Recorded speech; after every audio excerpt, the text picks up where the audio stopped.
Hello friends, welcome back to the new video of Accounts Possible with Anu sir. Friends, आज का topic एक ऐसा topic है जो आपको अकाउंट्स के कई चैप्टर्स में मिलेगा। ये टॉपिक आपको जब आप change in profit sharing ratio chapter पढ़ेंगे तब भी मिलेगा, एडमिशन ऑफ पार्टनर पढ़ेंगे वहां पर भी मिलेगा, रिटायरमेंट ऑफ पार्टनर पढ़ेंगे वहां पर भी होगा और डेथ ऑफ पार्टनर वहां पर भी मिलेगा। और आज का टॉपिक है वर्कमैन कंपनसेशन रिजर्व या वर्कमैन कंपनसेशन फंड। इसको कैसे डिस्ट्रीब्यूट करते हैं, इसके कितने केसेस होते हैं, ये सभी आज हम लोग यहाँ पर देखेंगे। So now without wasting the time let's start the class.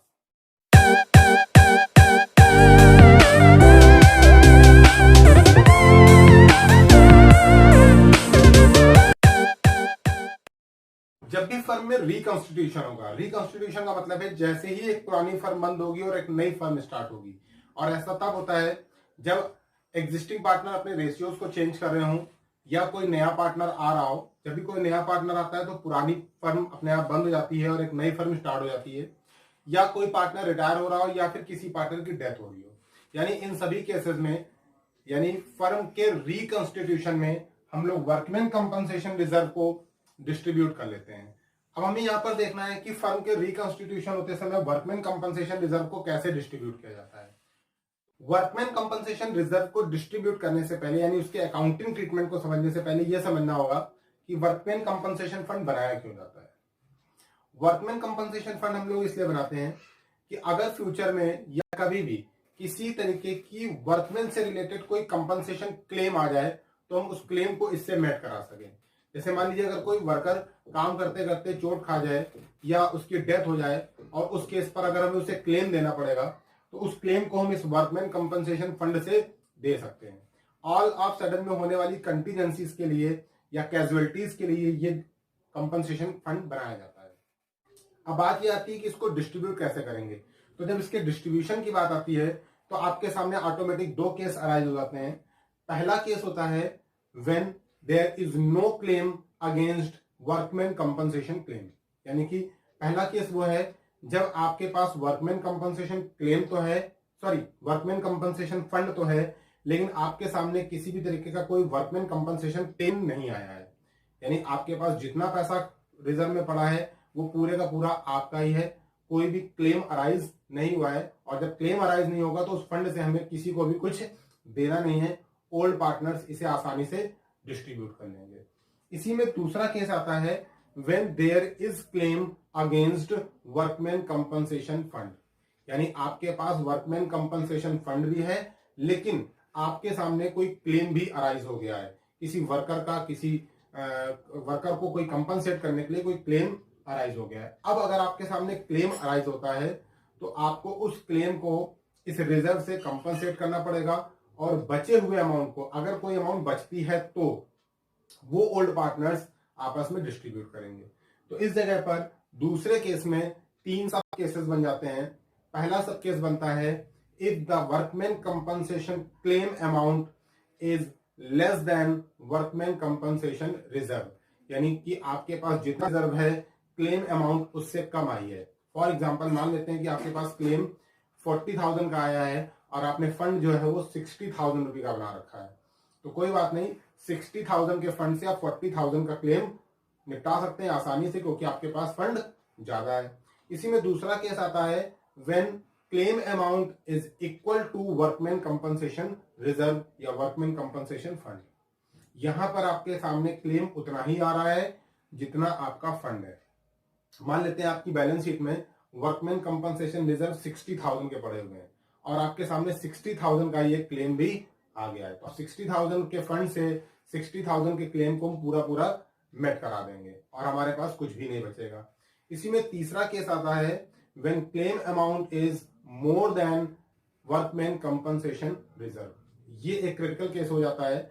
यहां पर आपने जितना फंड बचा रखा था आपके सामने क्लेम उससे ज्यादा का आ गया है। मान लीजिए आपने बैलेंस शीट में 60,000 रुपए का वर्कमैन कंपनसेशन रिजर्व बना रखा था, लेकिन आपके सामने क्लेम जो आ गया है, किसी वर्कर की डेथ हो गई है जिसकी वजह से आपको उसको क्लेम देना पड़ रहा है और क्लेम उसको आप मान लीजिए 90,000 रुपए देना पड़ रहा है। तो 60,000 के फंड में आपको 90,000 का क्लेम मेट करना है, तो यहां तो 30,000 रुपए अपनी जेब से चले जाएंगे। तो ये इसके 3 सब केसेस भी होते हैं। इस तरीके से टोटल 4 केसेस हैं। पहला केस पूरा अपने में कंप्लीट है, when there is no claim.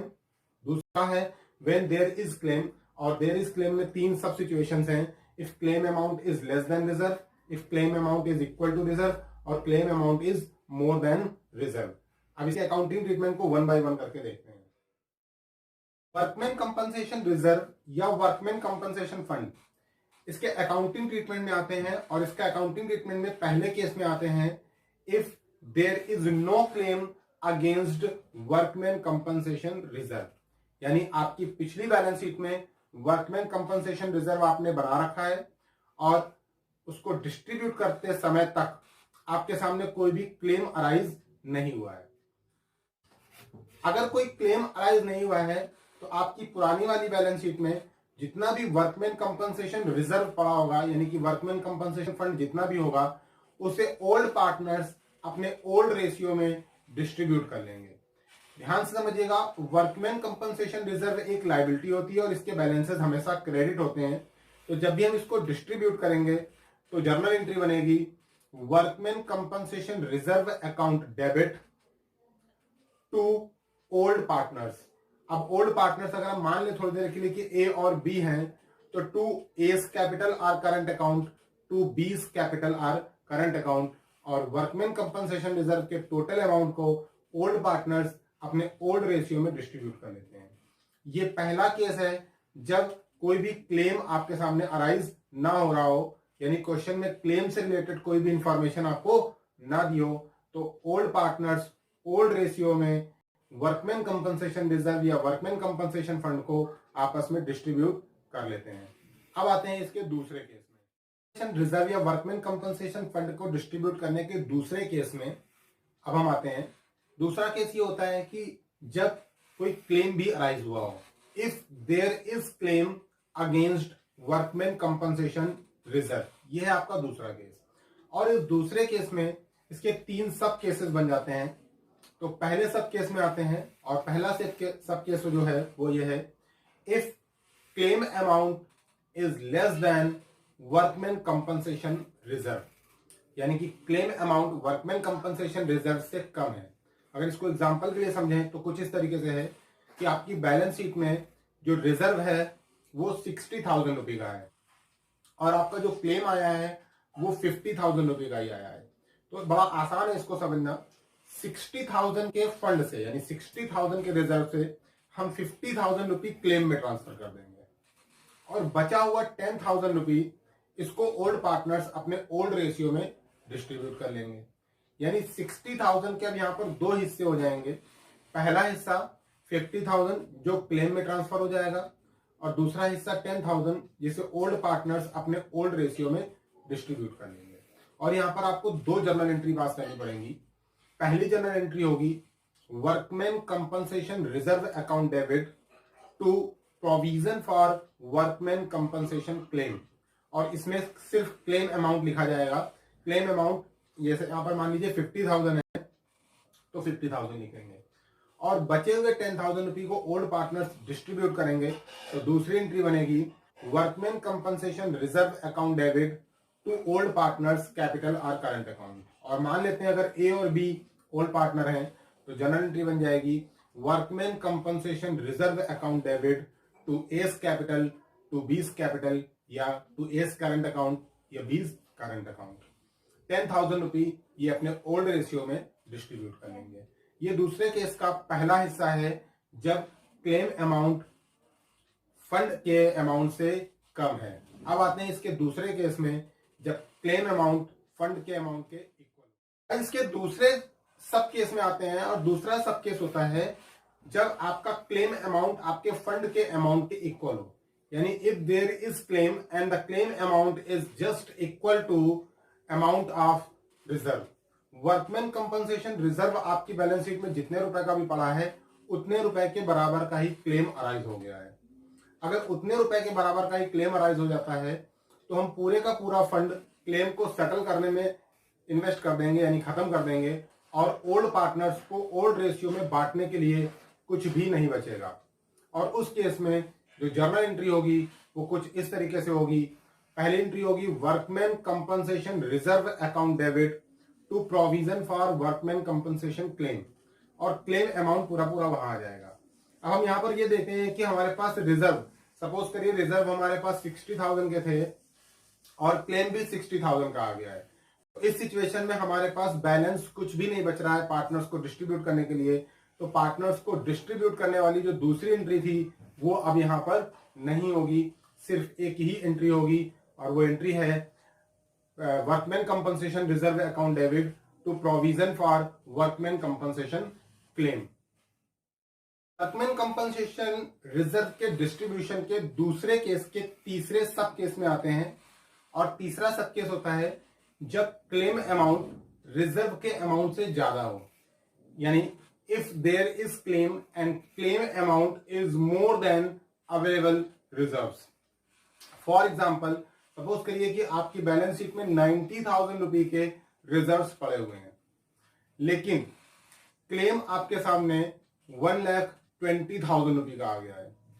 तो यहां पर आप 90,000 रुपए के जो रिजर्व अवेलेबल हैं उस एक्सटेंट तक, यानी उस हद तक आप क्लेम को सेटल कर सकते हैं। 30,000 रुपए का जो और क्लेम आया है उससे पार्टनर्स आपस में बियर करेंगे। यहां पर पार्टनर्स को मिलेगा कुछ नहीं, बल्कि उल्टा 30,000 रुपए बियर करना पड़ेगा। जब पार्टनर्स 30,000 रुपए उसको बियर करेंगे तो यहां पर जनरल एंट्रीज क्या होगी वो देखते हैं।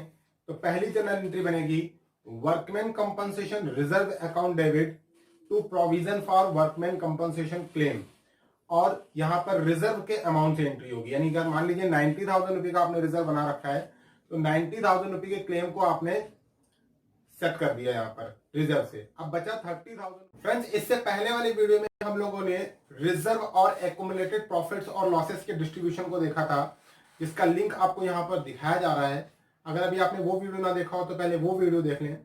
और इसके बाद आज की वीडियो में हम लोगों ने वर्कमैन कंपनसेशन रिजर्व को कैसे डिस्ट्रीब्यूट किया जाएगा ये सीखा है। अब अगले वीडियो में हम लोग देखेंगे इन्वेस्टमेंट फ्लक्चुएटिंग रिजर्व, यानी इन्वेस्टमेंट फ्लक्चुएटिंग फंड को किस तरीके से डिस्ट्रीब्यूट करेंगे, और ये क्या होता है और इसको क्यों बनाया जाता है, और इसका डिस्ट्रीब्यूशन कैसे होता है, और इसके अकाउंटिंग ट्रीटमेंट के बारे में वहां पर देखेंगे। तब तक के लिए थैंक यू।